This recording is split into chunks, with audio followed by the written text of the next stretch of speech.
Hello बच्चों, let's see the question. In the following questions, a statement of assertion is followed by a statement of reason. Mark the correct option, correct choice as. तो हमको एक assertion दिया हुआ है, एक reason दिया हुआ है, तो हमको देखना है कि दोनों correct है या नहीं है, और जो reason है वो assertion का correct explanation है या नहीं है. तो assertion हमारा है electromotive force is a force which helps in electrons to flow and produce current. इसका रीजन हमको दिया हुआ है electromotive force is independent of the voltage across the cell. Now let us move on to the solution. हम जानते हैं कि हमारा जो इलेक्ट्रोमोटिव फोर्स होता है, जो हमारा इलेक्ट्रोमोटिव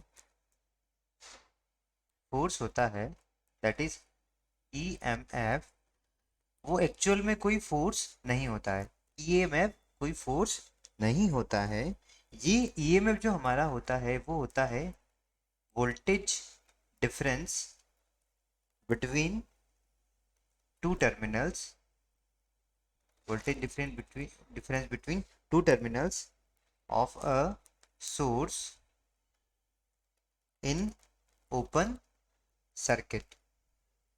तो हमारा जो असर्शन है वो तो फॉल्स हो गया, क्योंकि इन्होंने बोला हुआ है कि EMF इज ए फोर्स.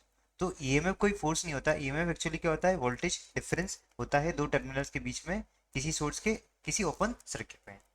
इसका जो रीजन दिया हुआ है वो हमको दिया हुआ है ये electromotive force is independent of voltage across the source.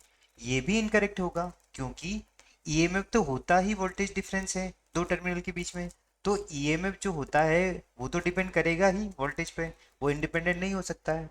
तो इसके अकॉर्डिंग हमारा जो करेक्ट आंसर होगा वो आंसर डी होगा कि both assertion and reason are false. तो हमारा जो आंसर हो जाएगा वो आंसर डी हो जाएगा. I hope you understand it well. All the best.